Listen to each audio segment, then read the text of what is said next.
El día del relámpago. Autor Juan José Benítez. Capítulo 9. Hasta esos momentos solo nos habíamos ocupado de la cuna. Ciertamente tenía prioridad, pero disponíamos de un tesoro, el gran tesoro de todos los tiempos, y, no obstante, a nadie parecía importarle, empezando por Kissinger. Nixon era un caso perdido.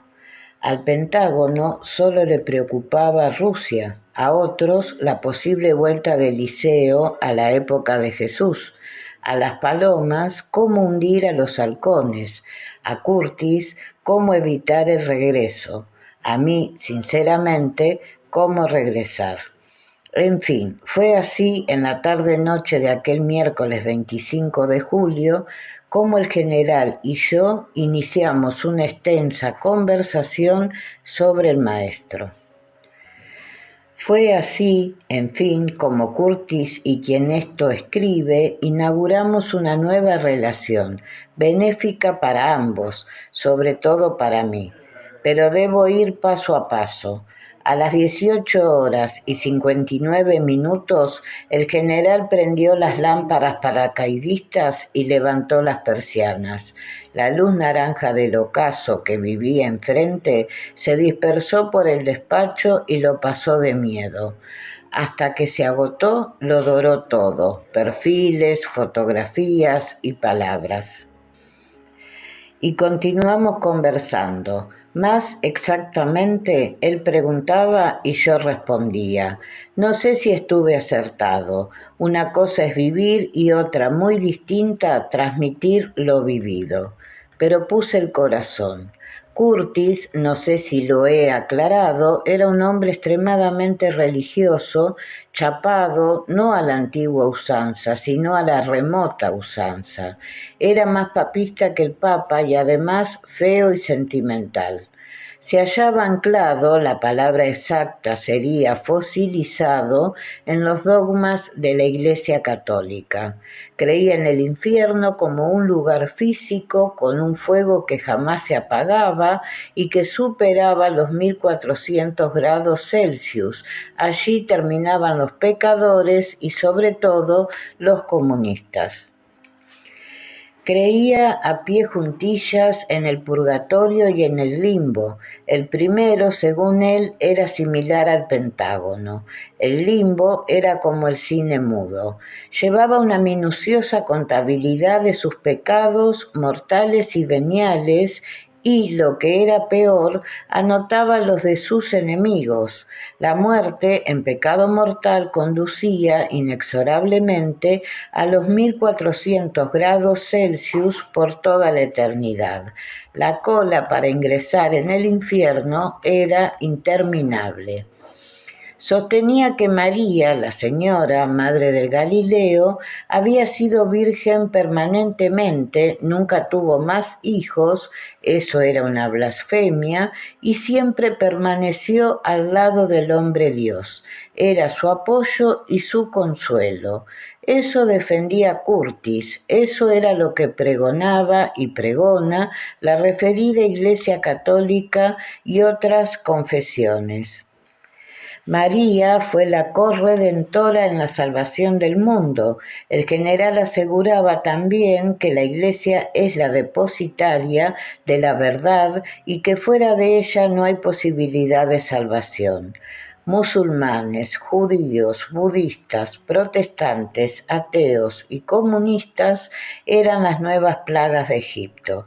Su odio hacia los comunistas era patológico. Comulgaba a diario y rezaba el rosario cada vez que se presentaba una oportunidad.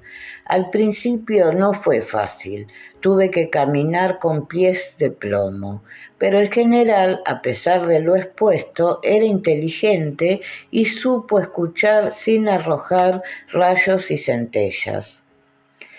Fue así como le hablé de una parte mínima, pero esencial, de lo vivido y experimentado junto al Hijo del Hombre y los que lo rodearon.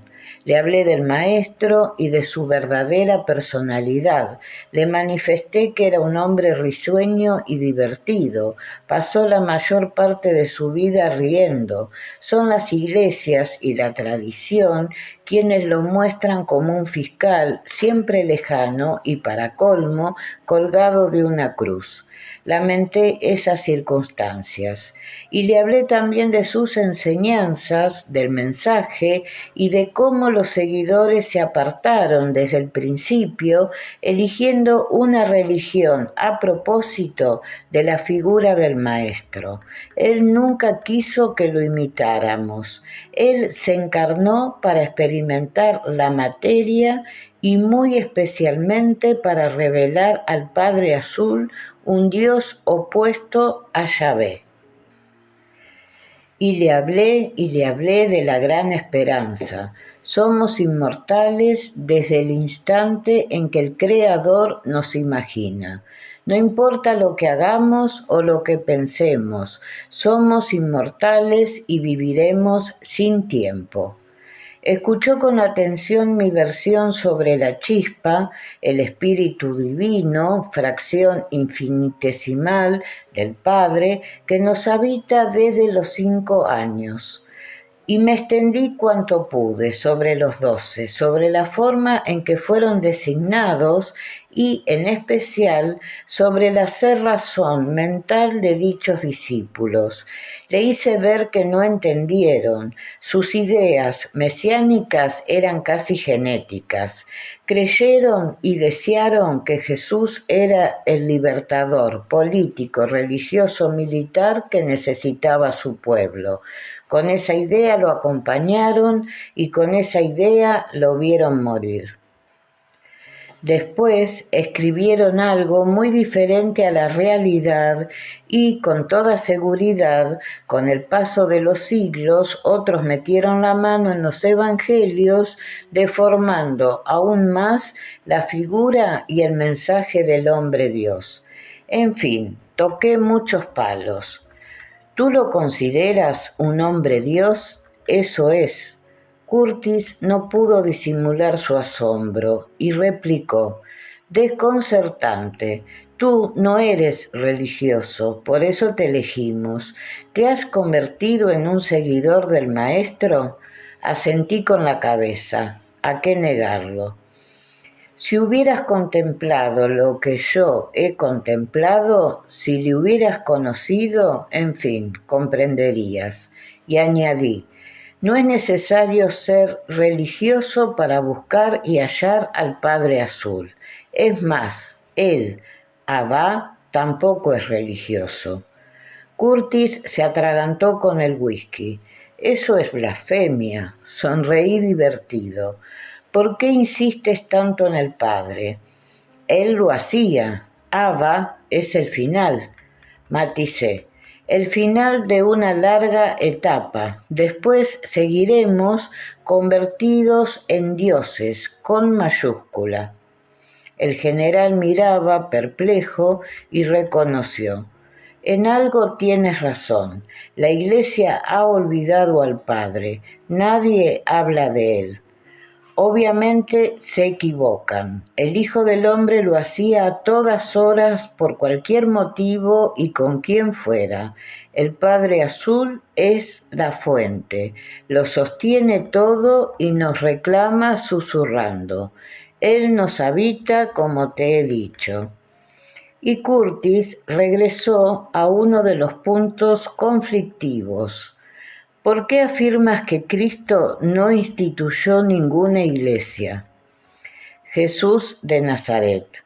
El general, intrigado ante mi insistencia a la hora de corregirle, solicitó una aclaración y se la di.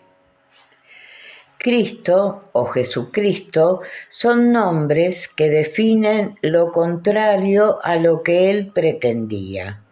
Cristo o Jesucristo es lo que no fue ni quiso ser. Cristo, como sabes, es la traducción al griego de la palabra hebrea ungido. Pues bien, como te he explicado, el Galileo fue todo menos Mesías. Él no vino a romper dientes, ni a conducir ejércitos, ni a liberar a Israel. ¿Qué fue entonces? Un enviado. ¿Solo eso? ¿Te parece poco? Jesús fue un enviado de lujo. Refrescó la memoria de una humanidad perdida y ha proporcionado esperanza. No somos lo que creemos, somos mucho más. Somos hijos de un Dios, somos hermanos. También los comunistas, recuerda, eres inmortal. Hagas lo que hagas y digas lo que digas. ¿Y en qué queda la maldad? Esa pregunta me sonaba. Yo también se la planteé al Galileo y repliqué con las mismas palabras del Hijo del Hombre. No juzgues, Curtis, es tan peligroso como dormir de pie. Pero los malos, todo está calculado. La maldad existe, por supuesto, pero es parte del juego. No comprendo. Le miré intensamente, pero no se dio por aludido. Dejé correr el asunto. Algún día me gustaría hacerte un regalo. La sugerencia intrigó al jefe del proyecto. ¿Qué regalo? El mejor que te han hecho en tu vida. Y corté la expectación por la mitad. Pero para eso necesito una pizarra.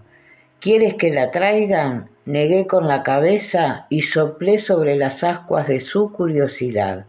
Otro día, en otro lugar. Curtis tomó buena nota, no olvidaría, y retrocedió en la conversación empeñado en aclarar lo de la fundación de la Santa Madre Iglesia. Le di mi versión. Nada es santo, general, al menos en la materia. Seré sincero, no llegué a asistir a esa escena, no puedo confirmar si Jesús de Nazaret fundó una iglesia, los indicios apuntan que no, ese no era el pensamiento del hombre Dios, él vino a algo más importante, él es un revolucionario de la esperanza. Y rematé pensando en el Vaticano. Para buscar al Padre Azul no necesitas una multinacional. Entonces, según tú, ¿no hay que preocuparse de los comunistas? Preocúpate de vivir. Además, hay comunistas honrados y capitalistas miserables. ¿Te has vuelto comunista? Volví a reír. No, señor, no me preocupa la política, y mucho menos los políticos. A él tampoco le interesaron y era más sabio que yo. Fue a lo largo de aquellas intensas conversaciones cuando reparé en el extraño detalle del cuadro de Fra Angélico. Recuerdo que me había levantado y caminaba cerca de la tabla. Al pasar me fijé sin querer. ¿Estaba soñando? Leí de nuevo, me pellizqué y verifiqué que no era un sueño. El general seguía preguntando incansable. Me acerqué y metí la nariz prácticamente en las páginas del libro que sostenía María sobre la rodilla derecha. Como expliqué, es un libro abierto. Respondía Curtis, pero sin precisión. En esos momentos me hallaba en otro lugar. Y recordé el sobre que encontré en mi habitación en el pabellón de oficiales nada más llegar a la base de Edwards. Era una sola frase y volví a leer. Qué extraño. No recordaba haberla vista en el cuadro original. Estuve a punto de preguntar, pero no lo hice. Decía, Marte, alerta. Era lo mismo que había sido escrito en el centro de la cartulina que contenía el sobre lacrado y que, como digo, guardaba en mi habitación. Aquello no era casual. ¿Por qué fue pintado en ese lienzo? ¿Qué tenía que ver el general Curtis, jefe del proyecto Caballo de Troya, con Marte Alerta? Y sobre todo, ¿qué diablos significaba Marte Alerta? ¿Qué tenía que ver conmigo? ¿Era una advertencia? Lo archivé en la memoria y proseguí con lo que importaba. La animada charla se prolongó hasta bien entrada la noche. Curtis era tosudo, pero supo ser respetuoso. Yo había estado allí con él y el general sabía que no mentía. Eso le producía gran desazón y una enorme curiosidad a partes iguales. Pero lo importante, en definitiva, es que el general fue rescatado del profundo decaimiento en el que se hallaba y devuelto a la actividad. Extraño destino. Un rosario de plata fue el responsable de buena parte de esa recuperación. El resto lo hizo una perla. Y me explico. Casi al final de la conversación, Curtis manifestó lo siguiente: tienes que poner manos a la obra y escribir tus recuerdos. Me sorprendió. Esa era mi intención. En realidad ya lo había hecho. Ahí estaban los diarios. Se lo debes a... Curtis no terminó la frase. Le vi dudar y creí entender por qué vacilaba. ¿Se lo debía a quién? Lo vivido por Eliseo y por quien esto escribe era materia reservada, alto secreto. ¿A quién tenía que dar cuenta? Y el general terminó rectificando sobre la marcha. Me lo debes, a decir verdad, me lo debéis. ¡Qué cinismo! Instintivamente, aún no sé por qué, fui a acariciar la perla que colgaba del cuello. Nadie sabía que seguía conmigo y cometí un error, supuestamente. Está todo escrito. El general no comprendió. Desenganché el DR y lo deposité sobre la mesa de caoba entre las apestosas fosas comunes de los habanos. Estrella y Pablo VI espiaron mis movimientos celosos e insistí. Digo que está todo escrito, supongo. No sé por qué lo hice, aún me lo pregunto. Ignoro por qué me fié de Curtis, era un maldito bastardo. Me había enviado a la muerte, me quedaban 9 años de vida y lo hizo con frialdad y mintiendo como un bellaco. Era un tipo ruin y sin entrañas, pretendía clonar al maestro y a los suyos. ¿Por qué le entregué el lector de sueños? No estoy siendo sincero del todo. Ahora sé por qué lo hice. Fue el destino quien me obligó. Curtis se inclinó sobre la perla, la observó con curiosidad y terminó atrapándola con las puntas de los dedos delicadamente. No dijo nada y siguió con la observación. Un minuto después me miró y preguntó: ¿es lo que creo que es? Me hice el tonto. No sé. ¿Es un DR? Asentí. ¿Cómo ha llegado a ti? ¿Procede de la cuna? Fui sincero. Lo desconozco. Se hallaba en mi cuello cuando salté. No entiendo. Yo tampoco. ¿Pudo ser Eliseo? Pudo. Continuó examinando la esferita negra y fue a lo importante. ¿Por qué dices que está todo aquí? Intuición. Curtis continuó en silencio, prendió un nuevo cigarro y depositó la perla en la palma de su mano izquierda. El lector se movió con timidez. Curtis jugó con él durante un rato mientras recibía un chorro de pensamientos. Pablo VI, Estrella, los papeles confidenciales, el estúpido Nixon, el ángel del cuadro e incluso Adán y Eva esperaron impacientes, y no digamos quién esto escribe.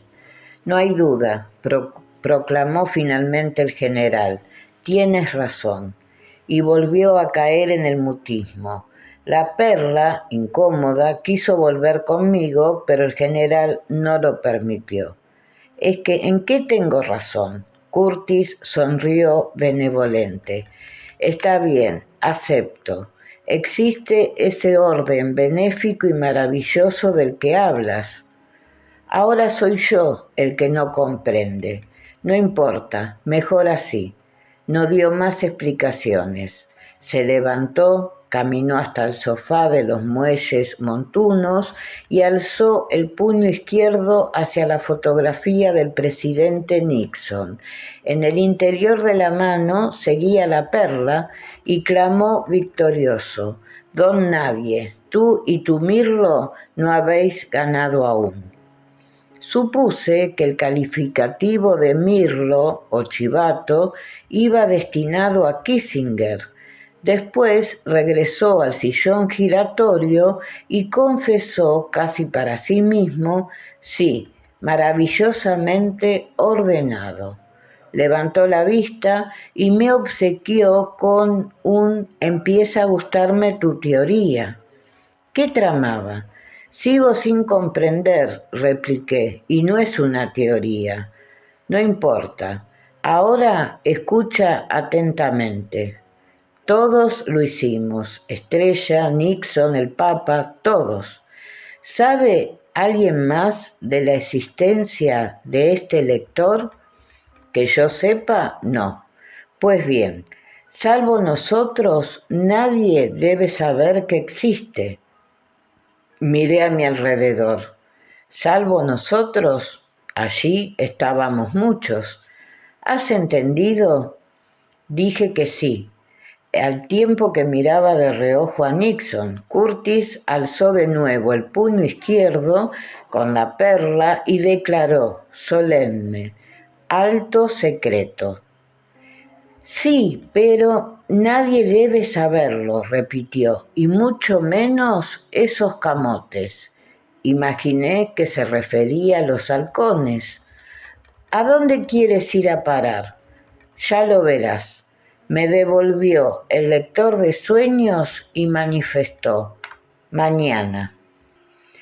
Consultó el reloj y rectificó: hoy mismo daré las órdenes oportunas para que... Dudó. Mejor aún, tú en persona te ocuparás de esto. No quiero fijones. Y aclaró: hoy pondrás manos a la obra. Quiero que trabajes en el desencriptado del DR, tú solo. Pero general, está decidido. Nadie te molestará. Te instalarás en el avispero, te proporcionaré lo necesario y recuerda, alto secreto. Siguió con el puño en alto. Vaya anticomunista. Me rendirás cuentas a mí. ¿Hablo con claridad? Nixon estaba tan alucinado como quien esto escribe. Dije que sí, naturalmente, e intenté pensar a toda velocidad. Cuando conozcas el contenido del lector, por favor, avísame, no importa la hora. ¿Qué pretendía? Y el general terminó frotándose las manos de puro placer. Después volvió a dirigir el puño izquierdo hacia el retrato de Nixon y gritó feliz: bellotero. Cuando me retiraba, ya en la puerta, Curtis hizo otras recomendaciones. Trabaja sin descanso. Te libero del viaje a Washington. Regresaré el 1 de agosto. Para entonces quiero buenas noticias.